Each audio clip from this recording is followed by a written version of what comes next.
So maybe it happened when you were thinking about asking your main squeeze out for a date years ago. Or maybe when you were thinking about proposing. Or maybe it happened to you when you were going to apply for a new job.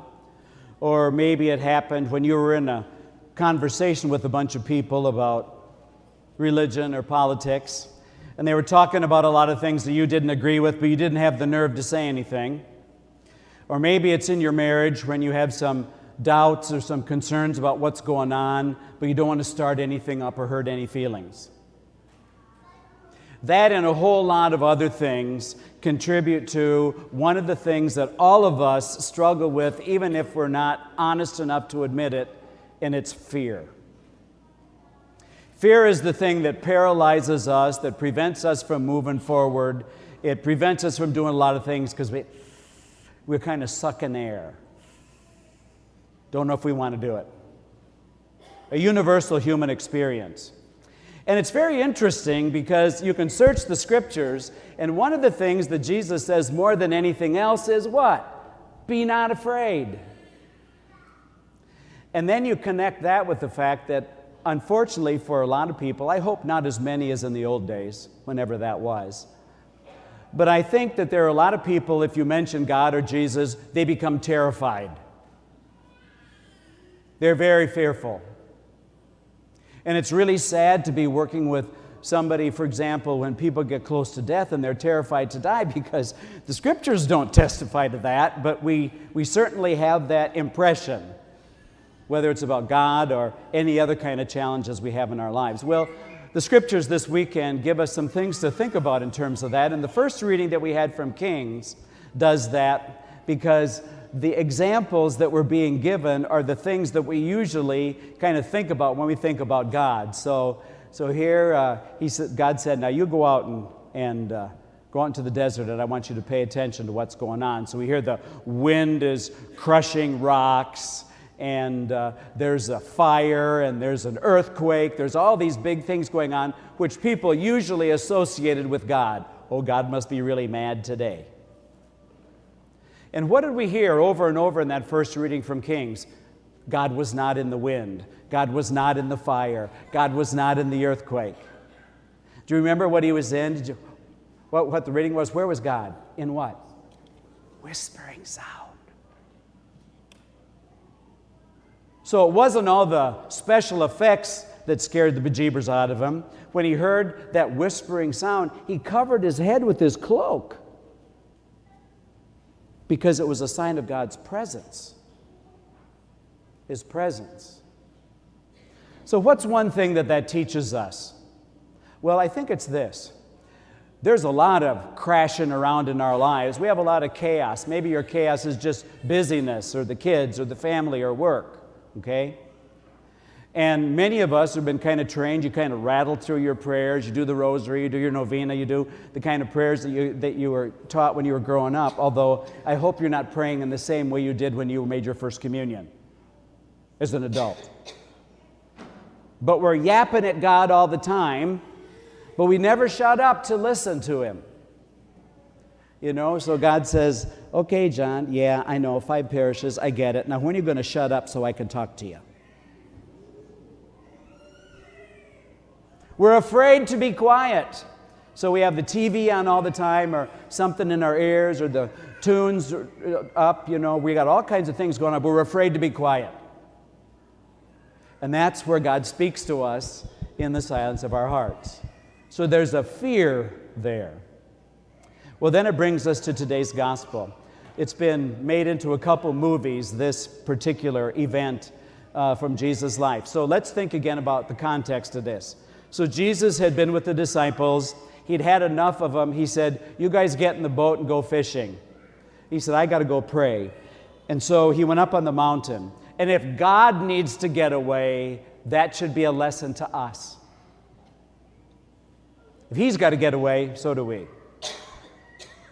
And so Jesus is up there praying, and then we hear what happens. The disciples are out in the boat, and this squall comes up. Now, I did a little research for my homily this weekend, and in that part of the world, still today, a severe squall can come up in a matter of 10 to 15 minutes because of the air currents, the way things work with the waves and stuff in that area, even to today. And I'm just not talking it's a windy day. I'm talking a serious, serious storm.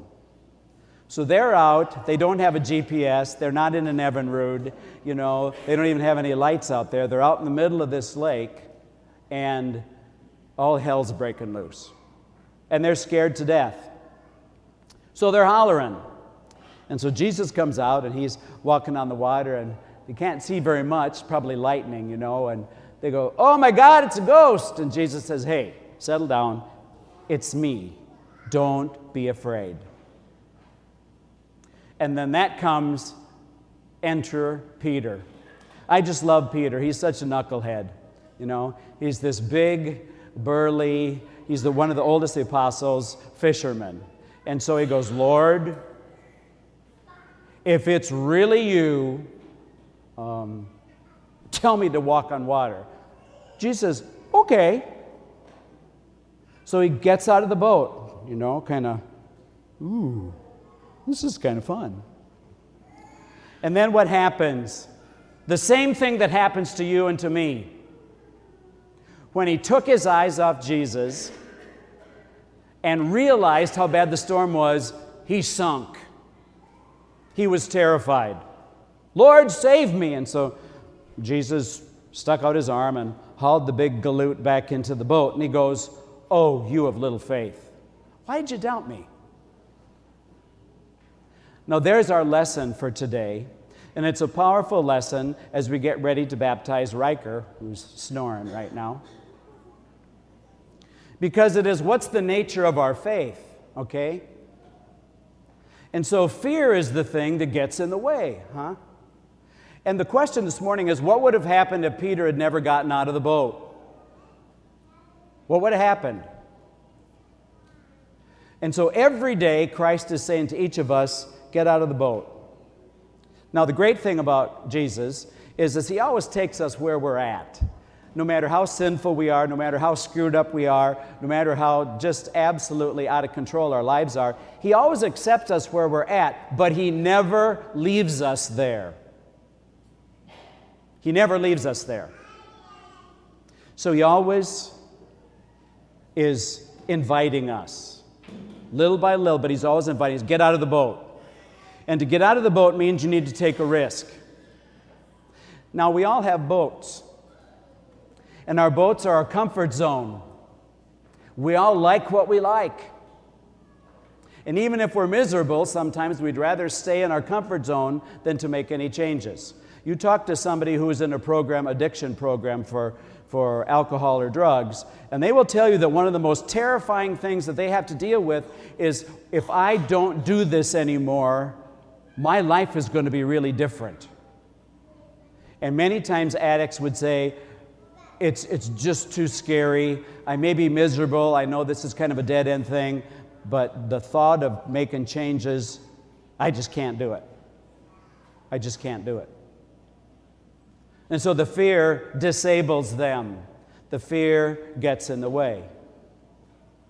And so it's always about getting out of our comfort zone. It's always about taking that risk, and that's really what the payback is for God. But if we stay in the boat, nothing will ever happen. We'll kind of stay curled up in our opinions. You know, I don't want to find out any more information about this topic because I want to think what I want to think about. Or if I look at this differently, I may have to change the way that I live, and I don't want to do that, so leave me in the boat. And then we wonder why we're miserable when the waves start coming in and the wind is blowing and our lives are out of control. And so Christ always nudges us along, asking us, come on, get out of the boat, trust me. But keep your eyes on me.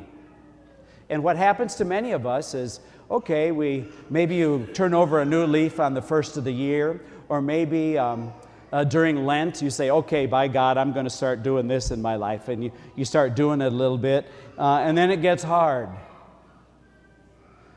So you say you're going to start going to church.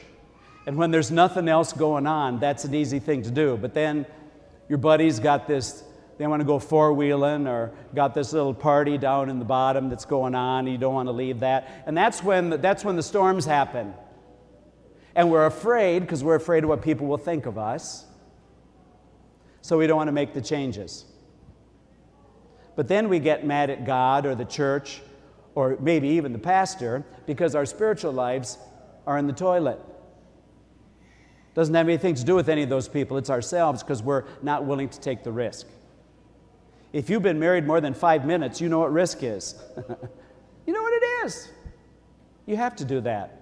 You start a new job, you go away to college, you get trained in something new. There's always risks. There is no riskless living, except we try to do it in our spiritual lives. So this morning, you guys are taking a risk, baptizing this little fella. And you are introducing him into a life of getting out of the boat, about doing something different, not living like everybody else. And that's the thing that's so exciting about a baptism is that you're not doing this alone. You got all these people, and you got Christ who's right there in the middle of whatever the storms are, because you don't have to worry when he gets to be 14 and he says, "You can go pound sand, Dad." Of course, that'll never happen. Yeah, that's right. You say, or worse. Yeah, that's right. So you never have to worry about doing that by yourselves because Christ's always right here. You just have to ask. I just leave you with this image. Many of you may have seen my grandparents had a picture in their bedroom hanging above the bed about Jesus standing at the door knocking. And the really old pictures don't have a handle on the outside of the door for a reason. So Jesus is going to invite, but he's never going to beat the door down. You got to ask him in. Got to be open from the inside. Well, that's the case. Jesus is right outside of the door, right outside of the boat. He wants to help you through whatever the storm, whatever the situation is, but you got to ask. You got to ask. But if you ask, he's right there with you.